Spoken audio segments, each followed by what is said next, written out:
Assalamualaikum warahmatullahi wabarakatuh. Kami dari kelompok 8 akan menjelaskan tentang bubble sort. Saya Ika. Saya Naila. Saya Dimas Mulia. Saya Rainar. Dan bubble sort. Bubble sort adalah algoritma pengurutan dengan mengulang proses perbandingan antara tiap-tiap elemen array dan menukarnya apabila urutannya salah. Perbandingan elemen-elemen ini akan terus diulang hingga tidak perlu dilakukan penukaran lagi. Selanjutnya ada kelebihan dan kekurangan. Di sini kelebihannya ada algoritma simpel, lalu yang kedua ada mudah diubah menjadi kode, selanjutnya ada definisi terurut terdapat di dalam algoritma dan cocok untuk pengurutan data dengan tabel kecil telah terurut. Lalu ada kekurangannya, yaitu tidak efektif dalam pengurutan data berskala besar dan melakukan pengurutan yang terlalu banyak. Yang pertama, membandingkan data ke I dengan I plus 1 itu harus bersebelahan. Jika tidak sesuai, maka tukar data ke I sama dengan data ke I plus 1 dan data ke I plus 1 sama dengan data ke I. Dia sama aja. Dua, membandingkan data ke I plus 1 dengan data ke I plus 2. Kita melakukan pembandingan ini sampai data terakhir, sampai berurutan 3. Selesai satu iterasi adalah antara n-1 dengan n. Proses akan berhenti jika tidak ada pertukaran dalam satu iterasi atau sudah selesai prosesnya. Ini kita mulai dari contohnya dulu ya. Bubble sort, namanya juga bubble sort. Ini kita bakalan gimana caranya biar data ini yang tadinya acak jadi urut. Ada dua macam pengurutan data, yang pertama ascending, yang kedua kalau masalah descending. Itu kalau ascending itu dari A sampai Z. Jadi yang pertama A, yang terakhir Z. Sedangkan kebalikannya kalau misalnya descending itu yang Z yang pertama, yang A yang paling bawah A. Yang kedua di sini kita punya datanya angka. Kalau misalnya angka, makin ke kanan itu angkanya semakin besar. Sekarang kita punya data nih, ada 5, ada 3, 2, 4. Ini dalam satu label. Nah, karena kita pengen 3 sama 5 ini lebih besar 5 kan? Sedangkan kita butuhnya 3 itu di kanannya. Jadi di skala yang pertama kita nukerin dulu nih 3 sama 5.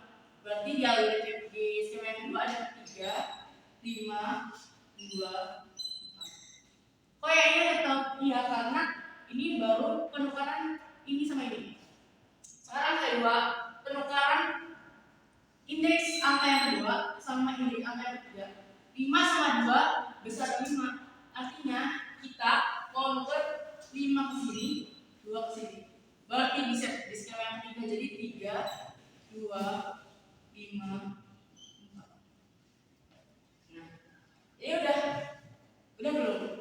Udah siap belum? Karena datanya masih belum urut. Skema yang ketiga kita tukerin lagi angka 5 ini. Ini kan 5 ini angka yang ketiga sama 4. 5 sama 4 besar 5. Artinya kita harus tuker 5 posisinya ke sini, 4 posisinya ke sini. Berarti 3, 2, 4, 5. Udah selesai belum? Ini udah 4 skema ini dihitungnya satu iterasi 1 dari 5, 3, 2, 4. Jadi 3, 2, 4, 5. Belum selesai karena masih ada data yang belum sesuai. Nah, kita lanjut ke proses berikutnya, iterasi kedua. Kita harus dulu ya.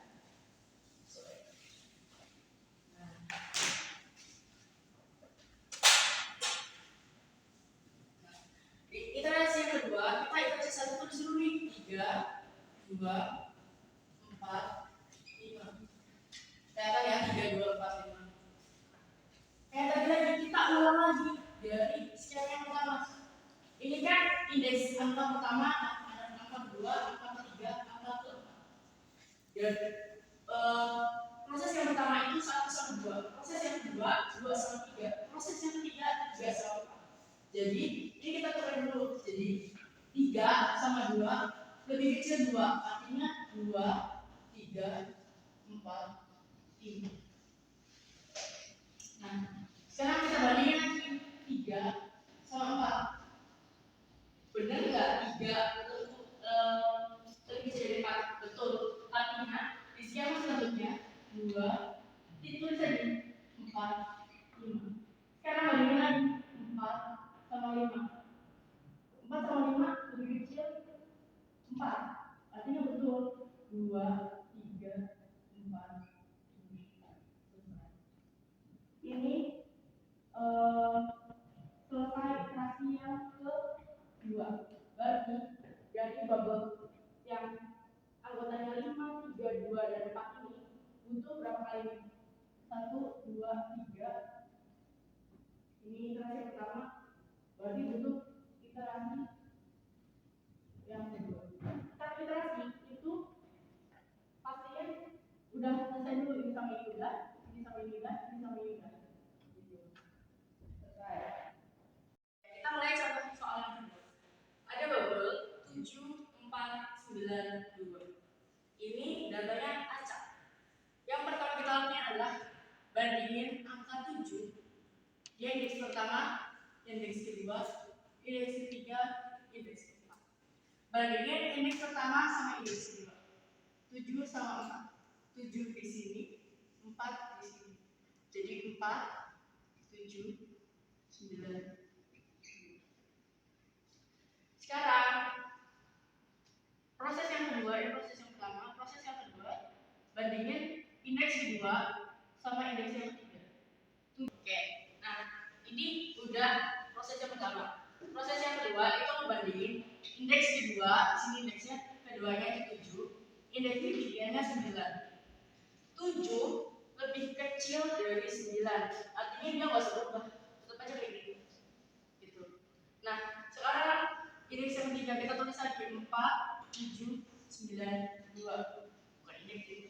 Proses yang ketiga itu membandingin antara 9 dan 2. Gitu. Nah, karena 9 ini lebih besar dari 2, jadi dia menempati posisinya 2 dulu. Ya dong.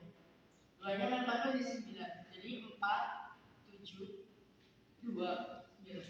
Ini yang keempat. Ini iterasi ke-1. Iterasi ke-1.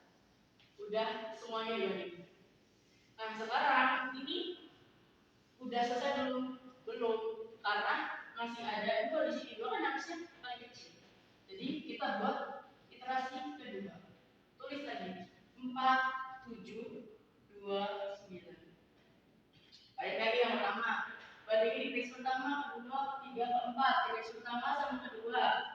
4 sama 7. 4 udah lebih kecil dari 7, jadi tidak perlu. 4, 7, 2, 9. Yang kedua 7 sama 2. 7 lebih besar dong dari 2. Jadi ditukar nih tempatnya 7 sama tempatnya 2.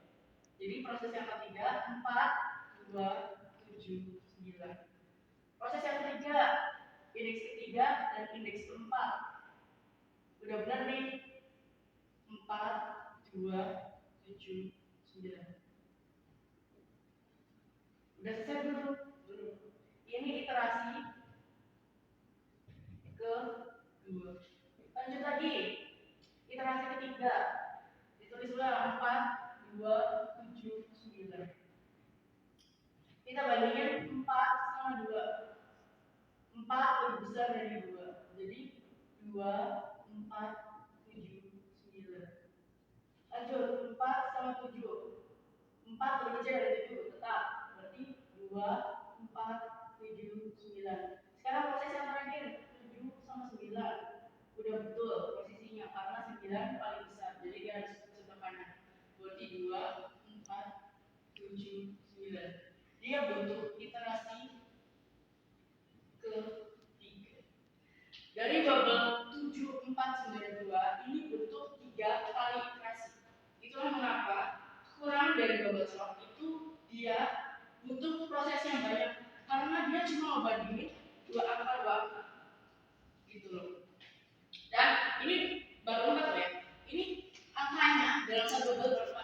Coba kalau 10. Nanti ada beberapa iterasi yang kita perlukan. Apalagi kalau sebelumnya berdua. Perjalanan ya enggak? Gitu loh. Nah, sekian dari saya, terima kasih. Sekian presentasi dari kelompok kami. Terima kasih. Assalamualaikum warahmatullahi wabarakatuh.